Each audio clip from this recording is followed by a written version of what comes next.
control over our government by corporations and special interests. Do we agree? Yeah. Would you like this in New York? Would you do that? Right. And that's a fact. If 9 out of 10 Americans believe that, and until now, if not for your courage, and if not for your endurance, then we probably wouldn't have this dialogue. But this dialogue is going to end well. Despite what happened yesterday in New York, which made me uncomfortable, made me want to bring this amendment to you now. Because, you know, they're fighting so hard. The Occupy movement is under attack. And while we're under attack, the education process is still continues. But I want to start, I think that if we put framework to our work, and this is, again, only inspired by, this is not a statement from leadership or anything, it's inspired by the work that you do. This simple constitutional amendment that makes all the difference in the world. For instance, if we talk, and I think we all know this, if we talk about the prison industrial complex, and I had a big bout with them over the Rockefeller drug laws in New York, and we changed that law. But the biggest impediment between changing that law, and we had people incarcerated for 20 years for little bits of drugs, the biggest impediment was the lobbyists.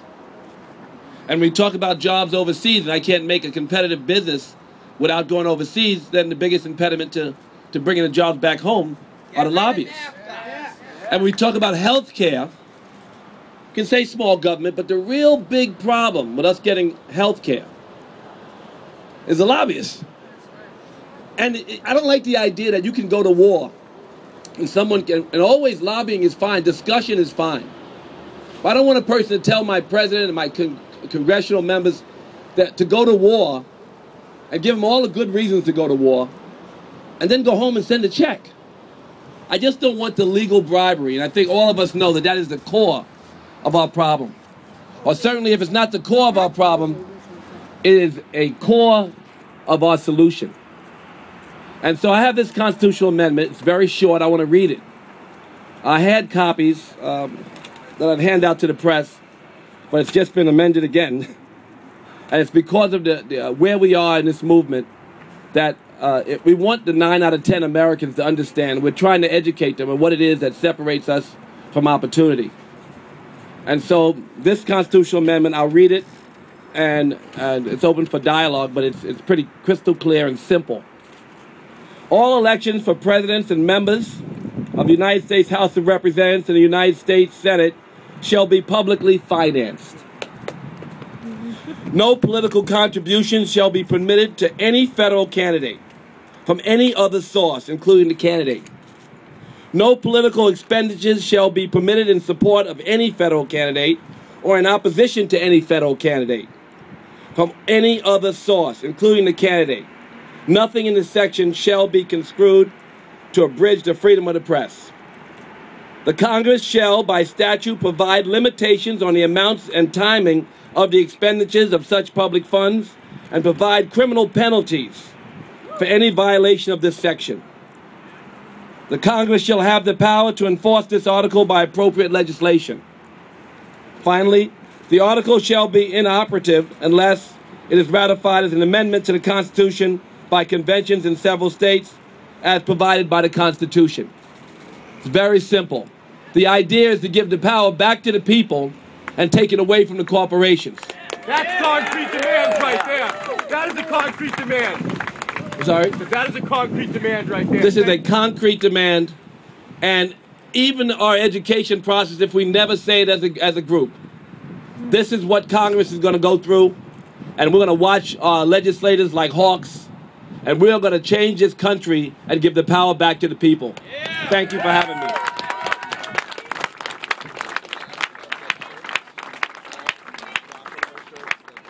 Russell, we'll take a few questions from the audience, and if you'd like to raise your hands, I'll point them out. Yeah, yes? you can make copies of it. Yes, sir. Global Ryan and get it, but you can have it. So Thomas right now, but if we could, Thomas agrees to bring it to GA. Well, the idea is it's a constitutional amendment, and it's the kind of thing that just like the idea, they think that corporations are people. Corporations have quarterly profits. They have no compassion, And I don't even think we can. Discussion of ending corporate greed is kind of a difficult one. That's a discussion of spirituality and consciousness. Corporations are greedy by nature. Their job is to return profits to the people. That's fine. Our job is to legislate against them. What made you want to come to Occupy Boston today versus, let's say, being in New York? Well, Boston's a good place, right? Countries. Then the Tea Party started. I would think the Tea Party members would like this amendment. I would think that all Americans who want a real, true democracy will like this constitutional amendment. This is not a partisan issue. This is an American issue. And Boston's a great place for a lot of reasons. Come to Boston. Sir, did you author this amendment, and do you plan to bring it to... No. One of the most senior members in Congress authored it, but he sits on one side of the aisle just because they all have to sit on the side of the aisle. Did you plan to bring this to the GAs of Occupy? Yes, I did. Thank you. I plan to bring it to the GIs of Occupy, but the idea, this is such an American idea. We only have 70% of America that understands why we're doing this.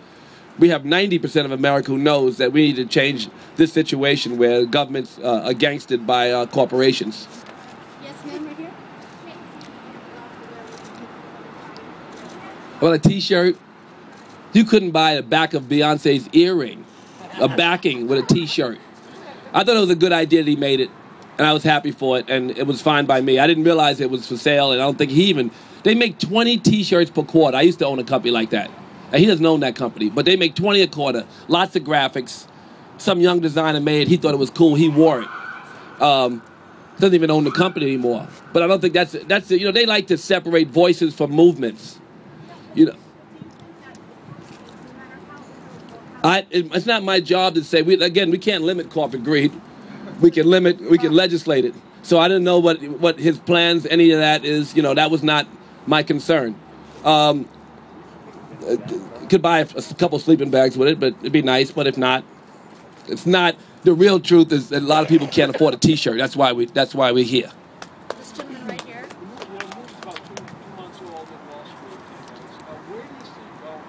I think we just got started. I mean, these young, ambitious, creative, inspired people, politically astute people, are the seeds of a revolution. This country is supposed to be a democracy, and I know that they're going to help to make a better democracy. And this constitutional amendment is at the core of some of our problems, but I think the idea that people get control of this government and inequalities go away or are worked on with real and high intentions is why they're here, and we're just getting started.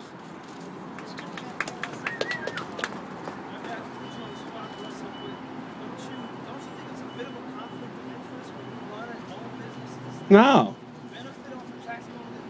I benefit off the tax code, but I'm ready to pay more taxes. I don't, listen, I hear it from conservatives and other people, never mind conservatives, people say, well, you don't pay that much tax. I don't like getting a $100 million check, giving away $10 million in bonuses, and having my secretary pay more taxes than me. I don't like it. I don't think that's American. I don't think it's right. I think that the reason we have these holes in the tax and these tax opportunities and corporate welfare is because corporations tell their politicians, go to work and fix it for me. And that has to stop. I'd rather give my money to charity than to the war machine, on my personal note.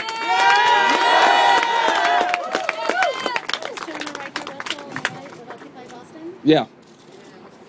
How would you address the super PAC problem with this amendment? That's in there. If you read it, it's in there. That's why it doesn't say contribution. It says expenditures. That's the difference. That's why I would have handed you all one, but that one thing was in there. The super PAC thing is obviously a major problem, and that's addressed. Thank you. Are you going to give your secretary a raise? Well, my secretary's been with me a long time, and she's going to be fine. I'm going to buy her a farm. She's an animal rights activist.